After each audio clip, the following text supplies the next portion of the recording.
Thanks for coming. My name is Alex Feldman. I'm the founder of 4 Actors by Actors. Welcome to 4 Actors by Actors. You guys are all here for a workshop with Stephen Foster, which is going to be awesome. I'm very, very happy that I'm here. I'm very happy that all of you have come to learn these tools with me. I'd like to thank Alex Feldman for giving me this opportunity, and for everyone at 4 Actors by Actors. It's a great program, and it really resonates with what I teach in my book and my philosophy, because I think actors need the support of other actors, and that's sort of the cornerstone of what I teach. I'm going to tell you just a little bit about how I came to write the book, and about myself. I'm an actor and a writer, and the reason I wrote the book is because I went to college and I got completely blocked. And what I mean by that is I was never getting cast, and they didn't know what to do with me. And it was through a series of freak accidents that I started acting again. And when I started acting again, it was through a book called The Artist's Way by Julia Cameron. And what happened when I unblocked as an actor, I realized that I had more blocks as an actor that didn't really go with the artist's way. So I started to write my own principles and study actors and myself, and discovered that a lot of the things that we have as actors, we become blocked, or we become frustrated, or we stop doing it because we don't have adequate support and we don't have any tools. So I wanted to create sort of a roadmap for actors, to give them something to always go back to if they get frustrated, stopped, or stuck, or whatever. So tonight what we're going to do is I'm going to introduce you to, I'm going to give you the Waltman sampler of my tools. And you guys are all going to have some candy when you leave here. And it's going to be a lot of fun. And feel free to ask me questions. And just so you guys know, I'm an actor just like every one of you. I assume everyone here is an actor or wants to be an actor. I'm an actor just like you guys. I go to auditions. I do great at some of them. I don't book some of them. I fail at some of them. Everything that you guys encounter, I encounter as well. So we're all in this together. So first of all, I want to read to you the cornerstone of my philosophy. I read this quote in a book, and it changed my acting life forever. And you can read a lot of stuff in acting, but I felt like this was like the most significant thing I've ever heard, and you don't have to write it down because you'll all get a little booklet after this is over. I just want you guys to, I think it's the most important thing anyone's ever said about acting. And I'm going to give you a little backstory first. Ruth Gordon, who was in Harold and Maude and Rosemary's Baby, who actually she won the Oscar for Rosemary's Baby. In 1914, she decided to become an actress, and she went to New York to study at the American Academy of Dramatic Arts. After one semester, they called her into the office and said, we don't think you're suited to acting. Don't come back to the school. 50 years later, she won the Oscar for Rosemary's Baby. The Academy invited her back to give a speech to the graduating class. And this is what she said to them. Now, I have a question. You guys want to hear it as Ruth Gordon, or do you want to hear it as Stephen Foster?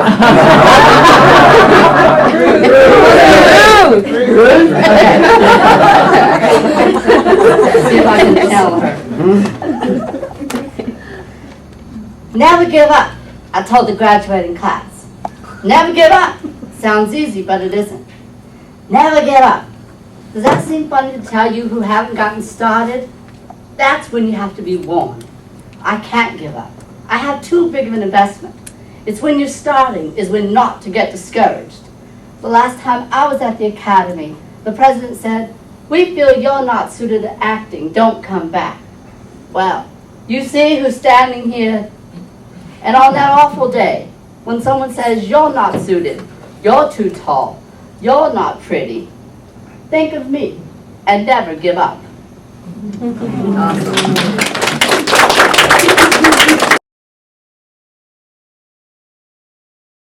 In my workbook, I have devised some tools, and we're going to work with those tools today. So this workshop is going to be very user-friendly and very interactive.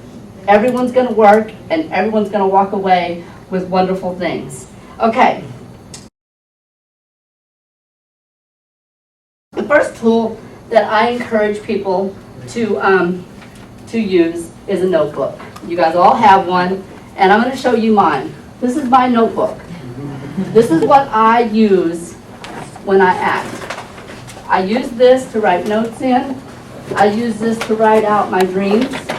I use it for ideas that I get for my career. So the first tool that I always encourage people to have is a notebook. And take this notebook with you all the time. Take it with you on auditions. Fill it with pictures. As you can see, I have pictures in mine. I have my I remembers, which I'll be explaining to you. I write about my auditions, the good ones, the bad ones, the terrible casting directors that eat during your, eat lunch during your auditions, all that. What I wore, and all that. I just keep because I think it's important for actors to keep a track of their journey, to really be conscious of the acting journey that you're on, instead of just bumbling through it and hoping it's going to get better. You want to keep track. You want to keep track of auditions you're going on, what your agent said to you, the support that you have or don't have, what you would like more of. So, I think it's so important to write down everything in that notebook,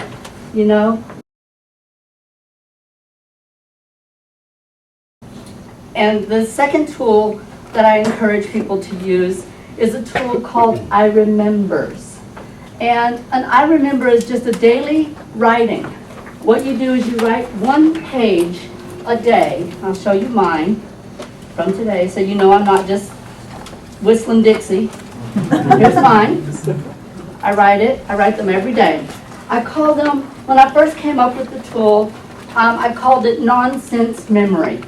Because what you're doing is you're writing an I remember every day, and you're kind of digging up your emotions, but you're doing it very lightly. You just do one page a day. You don't reread them. You don't mull over them. You just do one page. And it can be about anything. It can be about what happened. This is about what happened yesterday.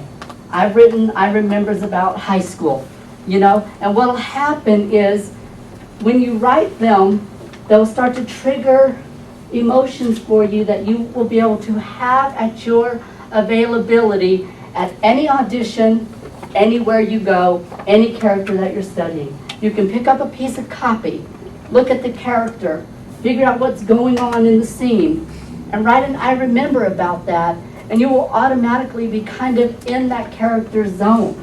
So you're not just going in there kind of cold and just looking at the lines, The other tool, and we will be doing I remembers today, so you guys get ready for having fun with that.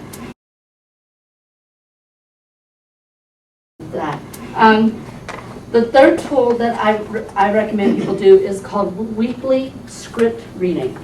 And what you do is you read one script per week. And that way, that keeps you kind of in the flow of acting. That keeps you in the spirit of the thing that you are shooting for. It also helps you to find scenes, and also helps you to find what characters you are best to play. And what you don't like. Because sometimes, like I personally read Chekhov and I'm like, doesn't resonate with me, doesn't really fulfill me. Some people, like I read Tennessee Williams and I'm like, oh yeah, that's so me, it's so Southern and they're so dysfunctional, I love Tennessee Williams, but another actor would say, oh, I love Chekhov, it means so much to me, and I resonate with the characters, and that's all fine. Because in acting, it's all fine. What you resonate with is what's best for you.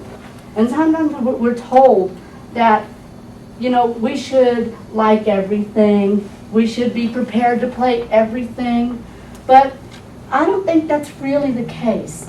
I think what's important for actors to be able to do is find out what they're best at and learn how to market and facilitate that. You know, like when I was in college, like I said, we did a lot of Chekhov. We did a lot of Uta Hagen kind of stuff, which is great. I love Uta Hagen. I love that teaching. But I wasn't told there's something called comedy. I wasn't told you're a short little 5-foot guy with a weird voice, and sometimes you're mistaken for a lesbian.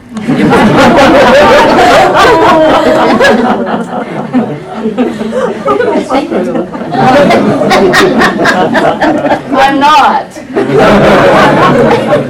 But I am open for dating for casting purposes.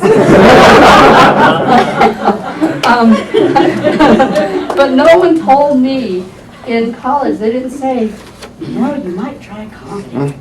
You might try some of that Neil Simon stuff. You know, it wasn't ever given to me as an option. It wasn't even on the menu. So that's why I say, you know, whatever happens in this class and whatever you resonate to as an actor is the best for you. If you really, really love something as an actor, that is your passion.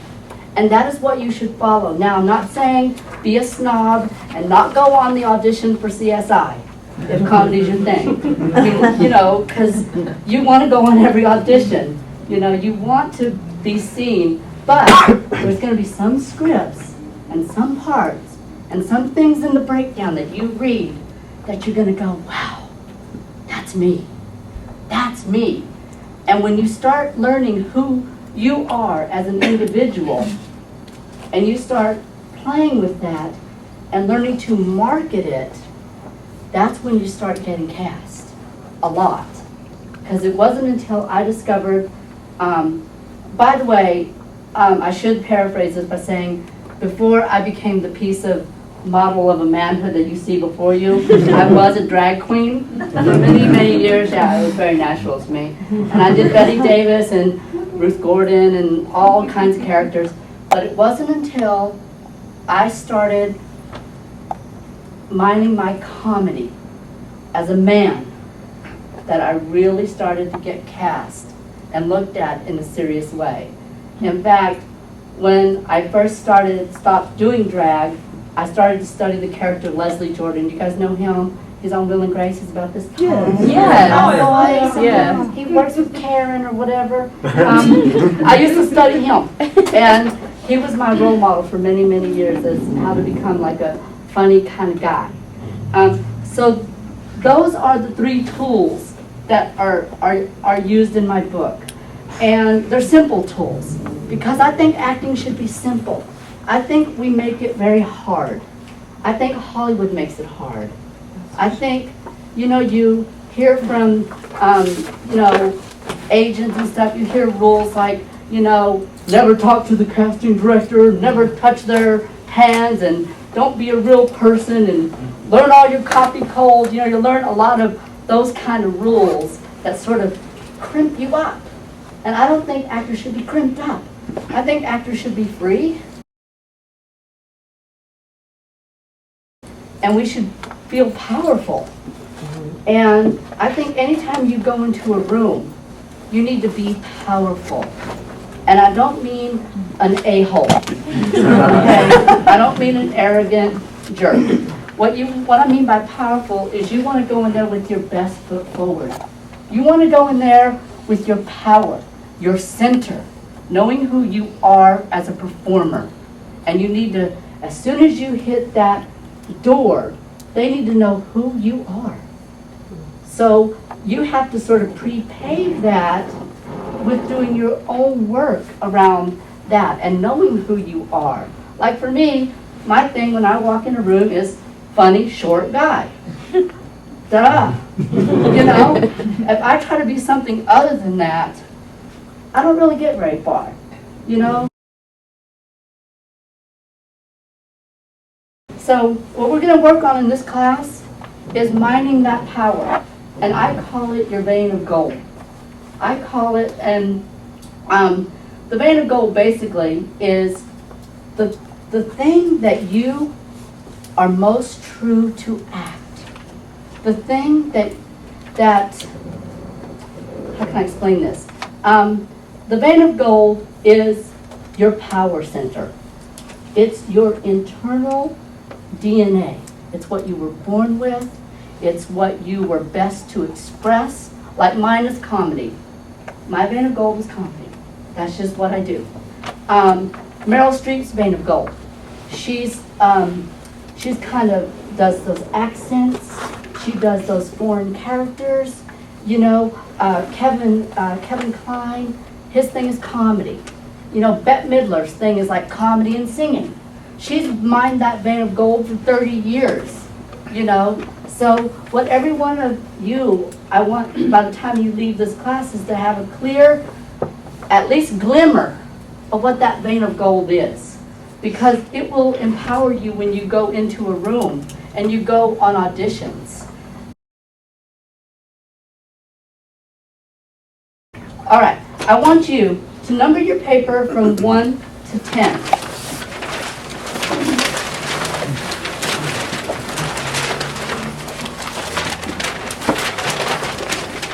Finish the following sentence for me, and you can be as petty. You can be as petty as you can.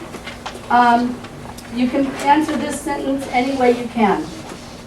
I want to act because, and fill in the blank 10 times. I want to act because I want to be on Glee, because I want to be a millionaire, whatever. Just as quickly as you can. Now, I'm sure that everyone has at least 4 or 5 of why they want to act. I call these motivators. These are the things that keep you motivated. Like when you feel tired and you don't want to go on that audition. These things are what I call inspirational motivation. So I want to hear some of the reasons why you guys want to act. Just throw them out. Yes? It's my gift from God. It's your gift from God. Good. So I won't have to be a nurse anymore. So you won't have to be a nurse. Okay. See, that's a very good reason not to act, isn't it? To get out of the day job. Yes. I feel at home on stage. I feel at home on stage. It is my passion. It is your passion. I want to expand my horizons. I want to expand my horizons. I can't see myself doing anything else. I can't see myself doing anything else. I love the family-like connection with the other actors. Yes, I love that. Me too. Empowerment. Empowerment. Fulfillment. Yes. Fulfillment. Privileges. Oh, who said that? Yeah. Who said privileges? You get a gold star. Haven't heard Winnebago yet, but okay. Listen more. I love residuals. I love residuals. How many people love residuals? Yeah, just give me the cash and the Winnebago. Any more? Anyone else want to share? Golden time. Golden time. Because I want to give the feeling I get when I see a strong performance.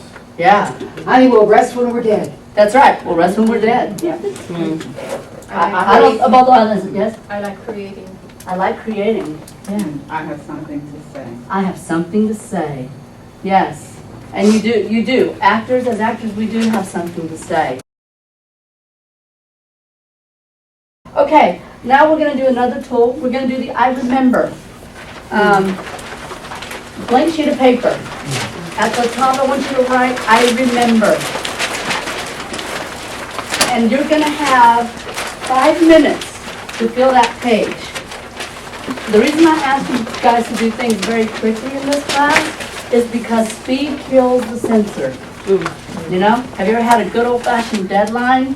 And you had an audition to learn that copy, and it was for a commercial or something, and you learned that copy?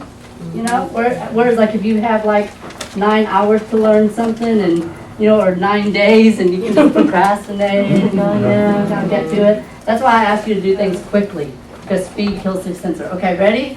I remember. And whenever you get stuck, you don't have to think too much about these. I want you to go back to the sentence, I remember. Anytime you go, oh, I don't know, just go, I remember, and start a new thought. Okay? Ready? What are we remembering? I'm sorry. Anything.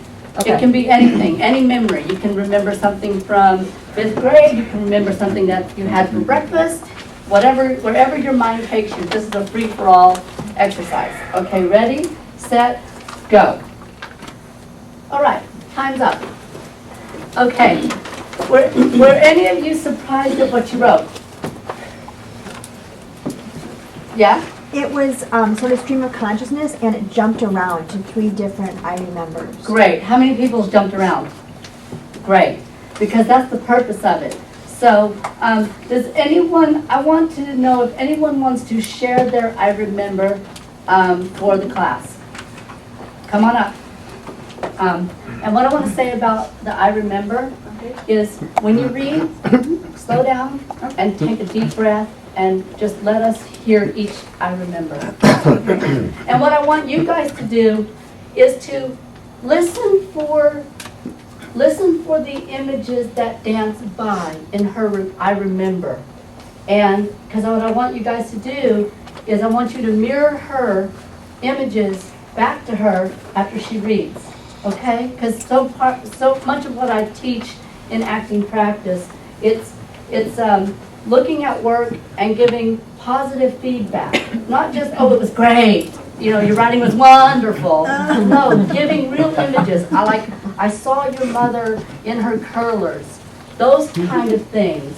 When you watch scene work, it's important, you know, the way I teach acting practice is to not just say it was good or, oh, you need to work on your technique, sweetie. You know, what I recommend people do is they mirror to people what they actually saw the person do, the 2 actors do, or the 1 person do, because that helps an actor a lot more than going, oh, it was great, or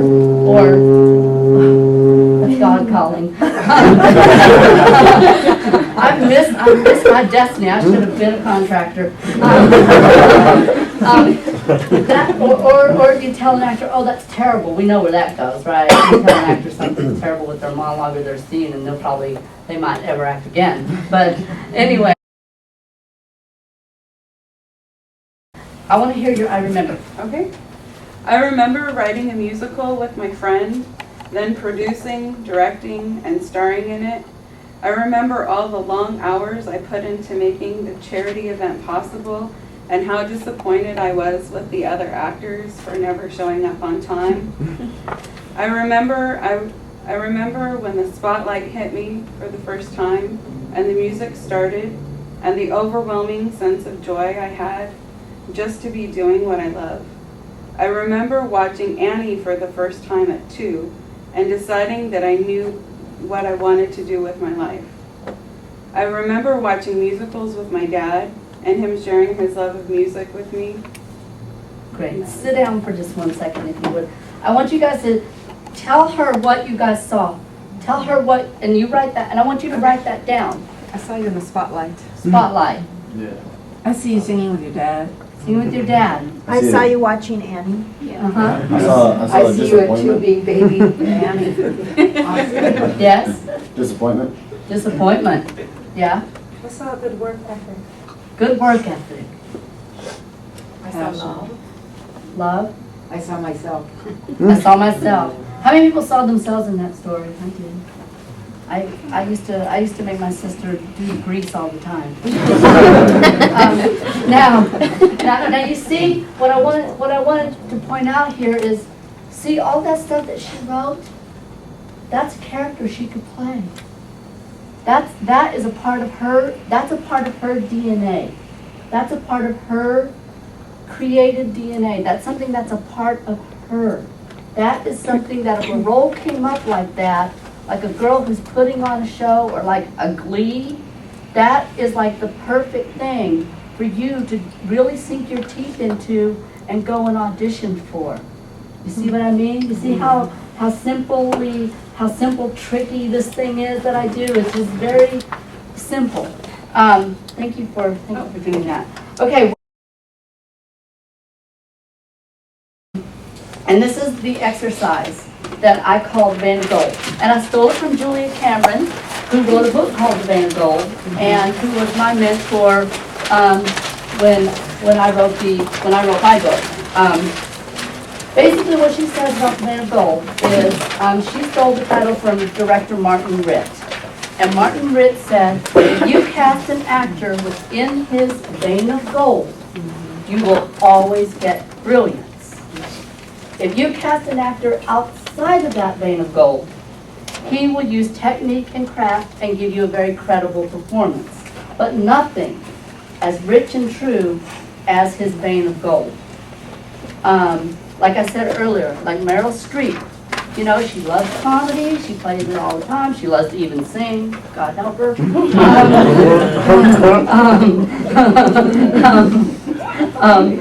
But it's really her, like Julia Child, you know, Margaret Thatcher, roles that really resonate with people.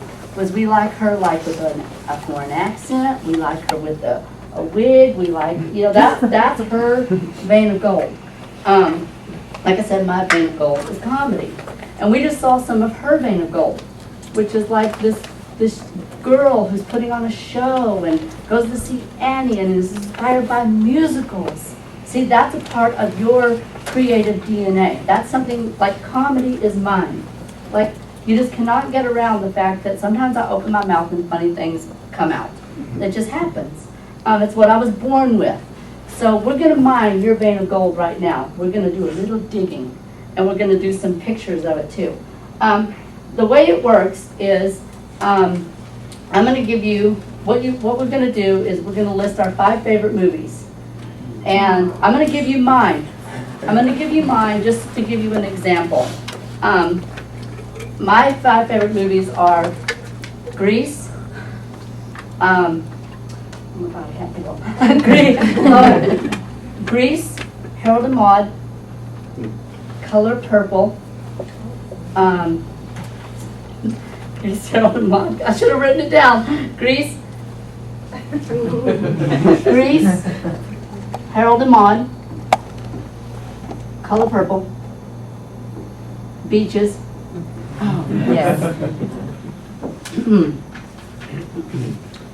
And Jurassic Park. No. Color Purple, Beaches, and no. E.T. I'm so sorry. See, I have to look it up. Star is Born. Which one? The Judy Garland one. Of course. Yeah, and then what you do is you list your favorite childhood book. My favorite childhood book was Wrinkle in Time. Okay, now, can you guys see some common themes in my movies? Just list them out for me. Shout them out.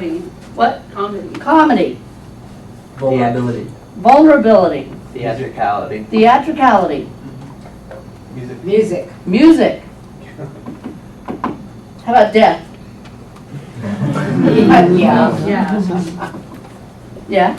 So you see, and then Wrinkle in Time, my favorite childhood book, and also in all my movies, there are usually 2 peoples who worlds meet, and they're both transformed in huge ways.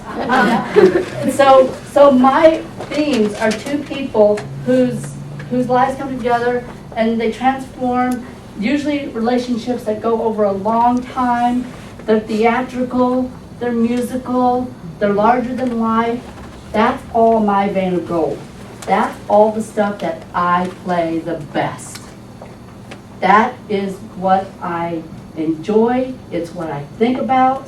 So your vein of gold is the thing that you think about, what you mull about.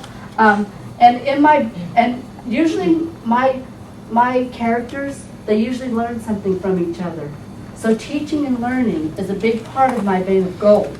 And in Wrinkle in Time, the two main characters, the brother and sister, go on this journey through space to find their father. And they're guided by these infinite wisdom kind of characters. And the mousy, nerdy, geeky girl, who I resonate with, her name is Meg, reminds me of me. So that's sort of how I kind of go through life. And she comes out the hero. So those are the kind of roles that I really resonate to. The movie that I am the lead in right now called Off Hollywood, this guy is like this underachiever and this weird little guy, and he struggles and he fights and everything goes wrong, and then it has a happy ending. I can't tell you that because I've signed a something, but that's the gist of my main goal. So does that make sense to you?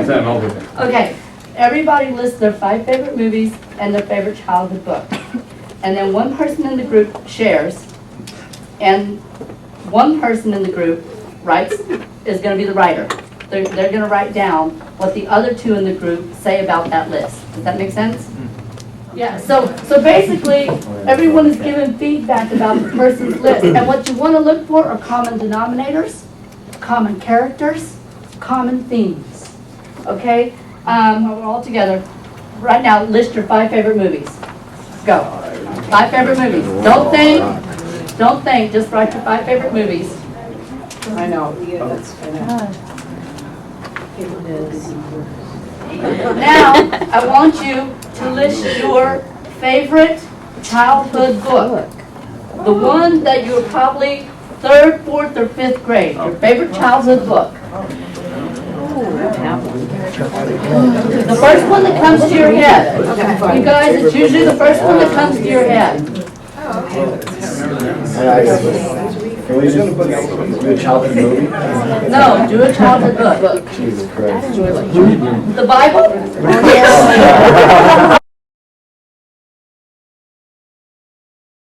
Hand, yes, Alex. I was surprised because usually women, for a while, there was a period when women would talk about how catty we were and how not so competitive.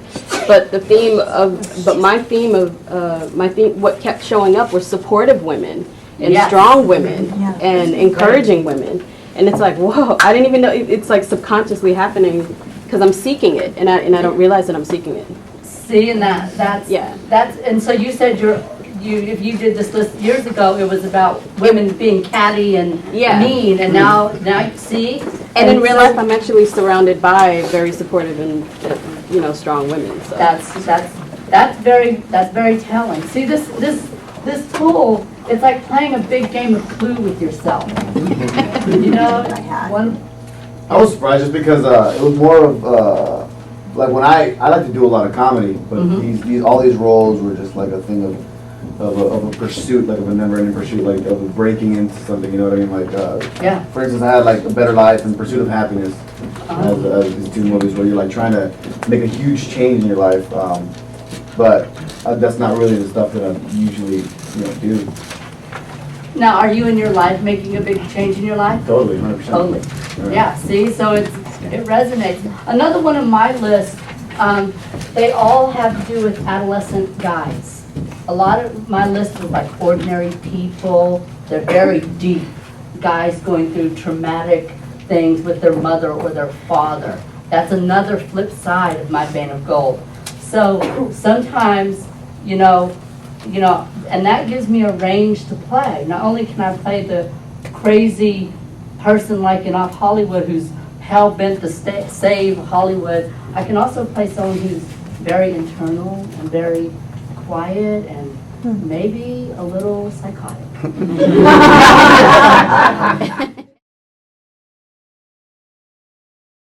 Was anyone surprised how their childhood book linked up so wonderfully with their movie? And the characters and themes that from your childhood were like so strong in your movie. Anyone want to give any examples of that? Yeah. My favorite book was Where the Wild Things Are by Ruth Gordon. A lot of my movies while they deal with death, it's a lot of more or less having to deal with the wonderment of being a child and growing up and going on adventures and stuff like that. So, like I have to do these listed as one of my favorite movies. And it's a lot of adventure and humor, but also having to deal with learning about death as well. So it's just really weird in that way. No, that's good. Yeah. That's what it is. My favorite childhood book is Pride and Prejudice. Yeah. And the role of Elizabeth Bennet, a strong woman, and it matched up with all of the movies that I had put as well, so. Yeah. Did you resonate with the lead in Yes. this? Uh-huh. You, Tales of the Fourth Grade Nothing. oh, yes. That's one of my favorite childhood books, The too. movies that being, deep characters and plot. Uh-huh. Yeah, so they would all blend in. Yeah, related to. because usually the childhood book is the key. Mm. The childhood book, the theme in the childhood book, and the character that you most resonate with. Listen to me carefully. It's not the whole movie, and it's not necessarily the whole book. It's the part that you resonate most with. The theme, like my favorite. Let's say, for example, my favorite childhood movie is Grease. I don't resonate with the whole movie. I don't resonate with the greasers. I don't resonate with Grease Lightning. I resonate with more like the Pink Ladies. My favorite part in see, this is how you can break down your vein of gold. You can look at your favorite parts of movies or your favorite parts of books, and that will tell you more of this game of Clue. Like my favorite part in Grease is when plain Jane Sandy turns into Sandra Dee with the high heels and the big hair, and my favorite part in Color Purple is when Celie finally confronts Mister. She finally just says, "I never asked for your damn hand in marriage." At the dinner table. When my thing of Vein of Gold is when characters make their big statement, when they overcome huge, insurmountable obstacles. So you can look at your list, and if you look deeper past, oh, I like it, it's a funny movie, and Will Ferrell's cute, blah, blah, blah. If you go a little deeper and you look at it scene by scene, you go, what scenes do I really like? What part of my book do I really, really like? That can also be another key of your vein of gold. Isn't that a fun tool? Yeah. It's so simple. And it lets you, you can look at copy. You can go into an audition and go, oh, that's okay. I can play that part. But you can also go into an audition and go, that one's mine. Acting practice rules. 1, never give up. 2, keep it simple and specific. 3, show up and be prepared. 4, don't say, I can't. 5, follow your heart, impulses, and desires. 6, keep moving, don't stop. 7, trust your mistakes. 8, have fun. 9, you're free to be the worst actor in the world. And 10, do one thing each day for your actor. If you do one thing each day for your actor, that's 365 actions you will take. And they don't have to be big. A lot of what we do as actors is we try to take on the whole enchilada all at the same time, instead of breaking it down into smaller, doable actions. And the other thing that we do as actors, and the reason I asked everyone to exchange emails, is because we don't ask for help. We don't seek support. We think we have to do it all alone. And I'm here to tell you, there is nothing that I have accomplished from the publishing of this book, to getting the lead in Off Hollywood, to forming my theater company Off Hollywood.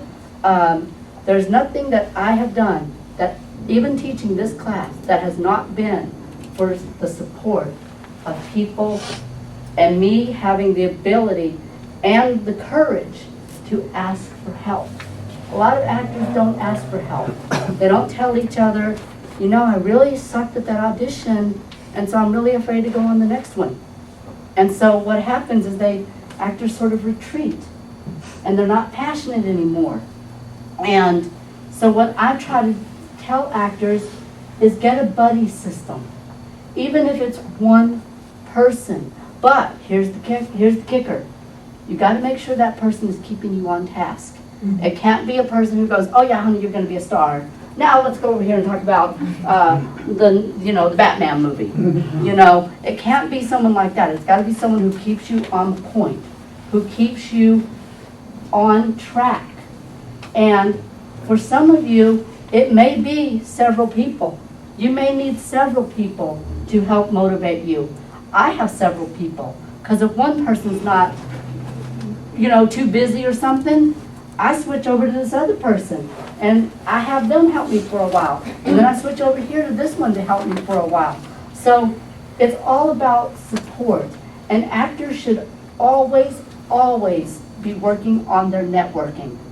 Not just their networking of getting jobs. Networking of friends and supporters within, and that's why I love what Alex does here at For Actors by Actors, by the way, is he sets up a system where actors help other actors. And I think that is so important and so vital in a career. Because if you don't have someone to help you, and if you're not willing to say, I don't know how to do something. Sometimes it's just a matter of we don't know how to do something. And we don't ask. And so we never get the answer. It's in asking and having that, I guess, humility, not humiliation, humility to say, no, I really don't know how to do that. I was actually working with someone who wanted me to do something for my career. And I basically emailed him and I said, I don't know how to do that. Can you show me? And he's like, no. Then I'm like, well, then you can't expect me to do it because I don't know how to do it yet. Give me time to figure it out. He's like, well, you should be doing it. He was so critical of me that I just kind of stopped following his thing because I didn't know when I asked him for help, he was kind of like, well, you should know how to do that. Just go on the computer and find out. I'm like, I've been on the computer for 6 weeks. I'm a smart guy. But if you ask for help, someone along the way will have the answer and the next contact and the next audition. That's how my last 2 things that I've booked have been on a thing called Stage 32. A networking site. I love Stage 32. I love it too. I booked 3 jobs on that thing. Now, I haven't done that yet, but it's so exciting to be in that collaborative space. Yeah, I love it. People, I can post my reel. I can, send people my headshots.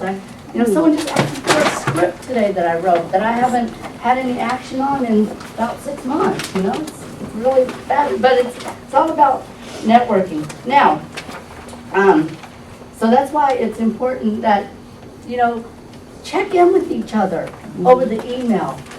Check in with each other. Go, how is it going? How are you doing? Are you still acting? Are you going on auditions? Now what I'm going to do,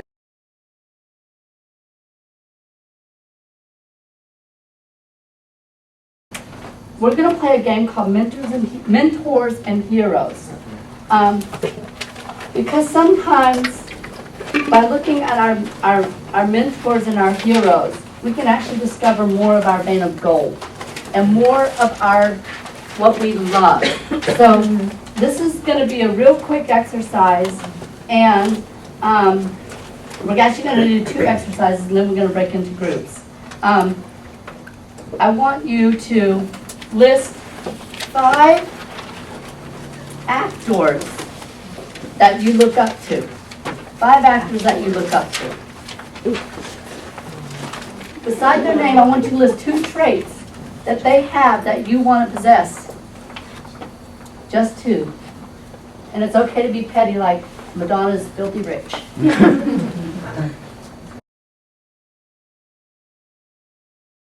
We're going to play a game called Inner Cast, or Secret Selves. Okay, there are parts of your personality that you may hide from the world, or one that you may lead with. Like, I have, one of my inner cast, I call him Orphan Boy.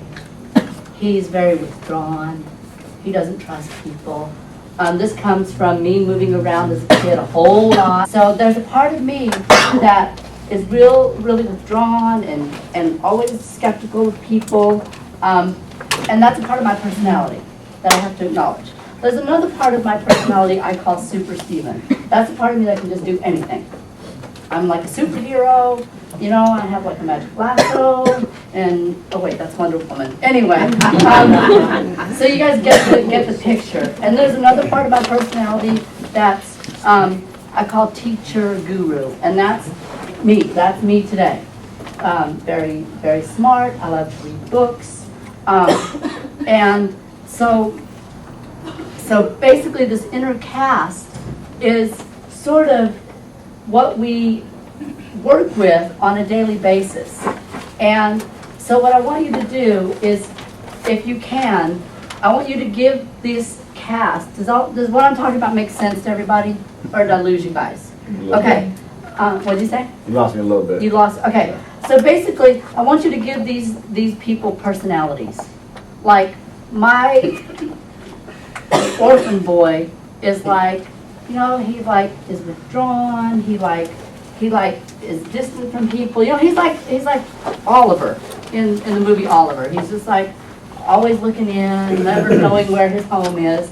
And his personality, you know, his personality is kind of drab and withdrawn and mad at people. So his personality would be kind of like, I would dress him, if I were costuming him, he would be kind of like an orphan. He'd be like little Oliver in the movie Oliver. And my super self would be like, you know, tights and a, you know, muscle shirt and a cape, you know, and a tool belt, you know. So basically what you want to do is you have to learn how to vibe between these parts of your personality.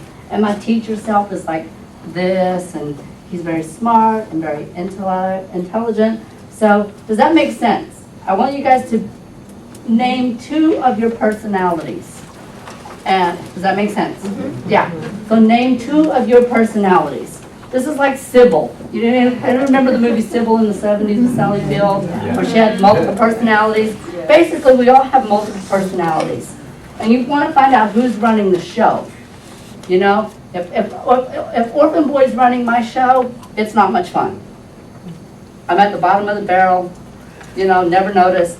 If Super Steven's running the show, that can be fabulous for a while, but, you know, but it could get me into trouble because I'm always on A-level activities. So list 2 of those inner casts.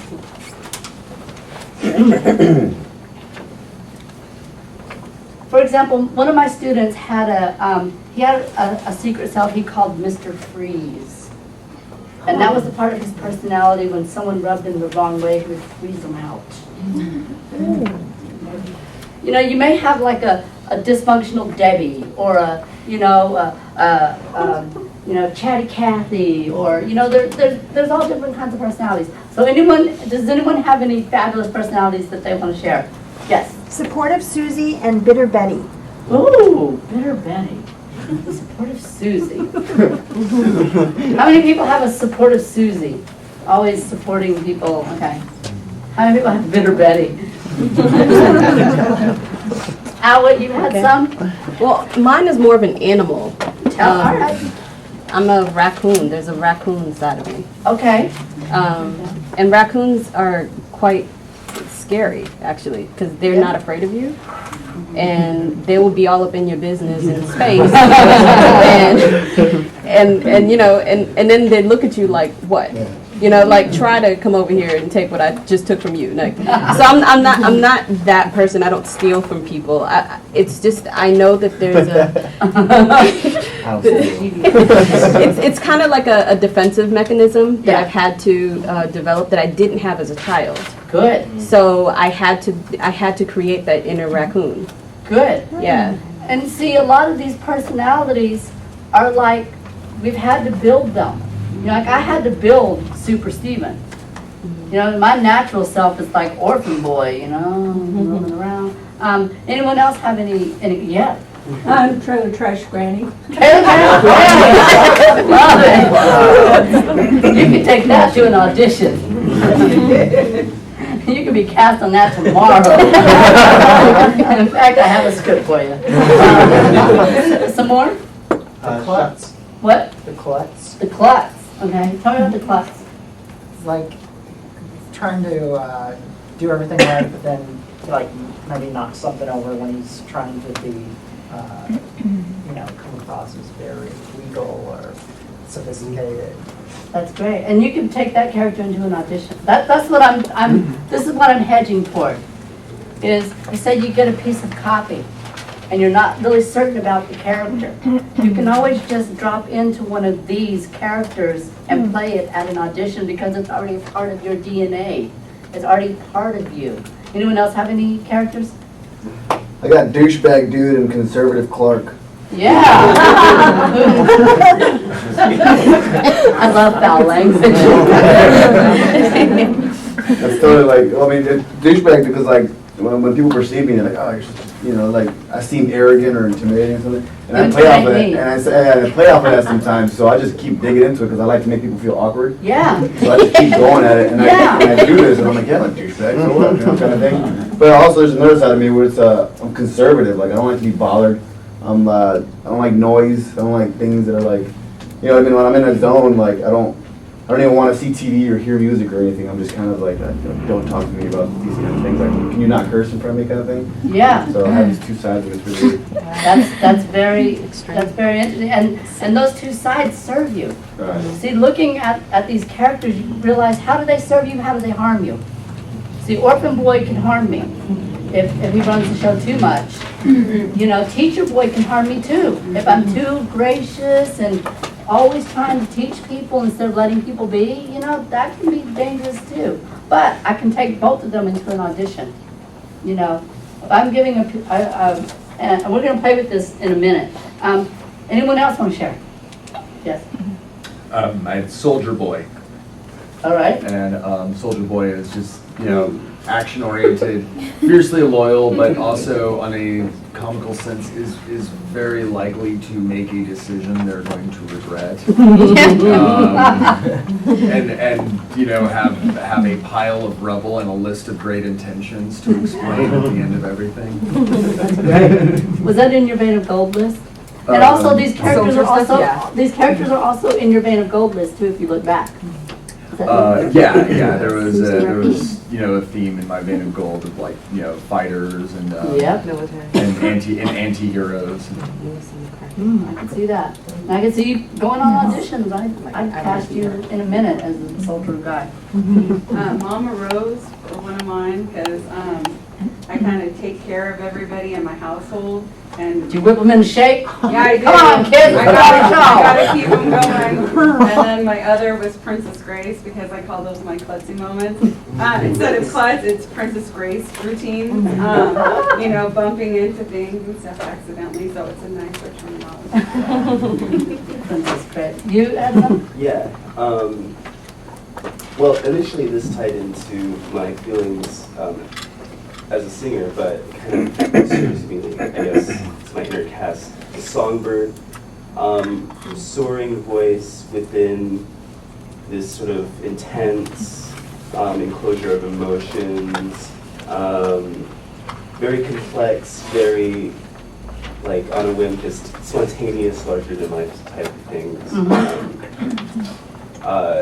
And then the second one was just the man boy, vulnerable, childlike, playful and inventive, and afraid of commitments. And what else did I say? I'm just childlike, kind of. That's cool. Was that in your vein of gold? Was that in your childhood book? What was your favorite childhood book? Well, that didn't really tie into the movies or anything. My favorite book as a kid was Mouse Tales, and it was about working for Disneyland and what that was like. That's childlike.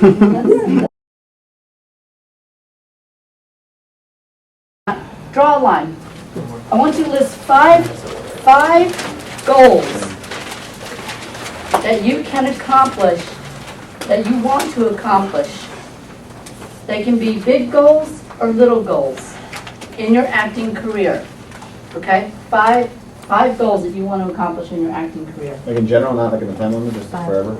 Forever. It could be in a time, it could be next week. I want you to turn to your neighbor, and I want, this is what I call asking and receiving help. And this is what I want you to do. I want one person to read their goal, like number 1. Irene, what's your first goal? My first goal is to star on Broadway. Okay. So what would happen is I want Irene to say, I want to star on Broadway. And then she would say, I see you, Irene, starring on Broadway. And then you read your first one. Recurring role in the series. I want to have a recurring. And then you say, I see you having a recurring role in the series. okay. So this is how you get support. And I have worked this way with many people for many years. It's called having someone mirror your dream. They don't distort it. They don't add to it. They just tell you, they just mirror it. And what happens is through sharing it vocally like that, what happens is you tell the universe, and having someone else voice it is doubling back the universe. So you're actually getting it in your voice and someone else's voice. And it starts triggering a lot quicker. And if you work this way in tandem with people, you will see your dream coming true a lot faster. It's a very, very, very, very powerful exercise. So I want you all to, we're going to do this for like 2 minutes at the end of the class. I want you to break into twos and read one thing on your list and mirror it back. So wasn't that fun? Doesn't it feel good to have someone mirror your dream? Yeah. Yes. I mean, that is, and if you work with someone, even on email, even if you just send someone your list on email and say, you know, this is what I really want to accomplish. And you work with that person on a weekly basis. And you say, this is what has happened over the week. And that person, you know, says, they can say things like, you know, I saw an ad for something. Have you signed up for it? Not only can they give you support, they can also be a catcher mitt for like things that come and help you. Like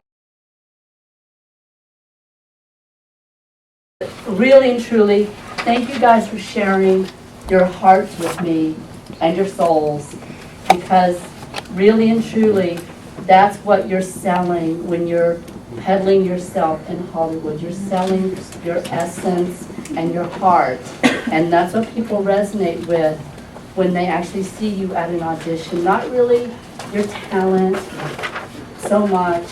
They actually resonate with when you show up and you're 100% authentic.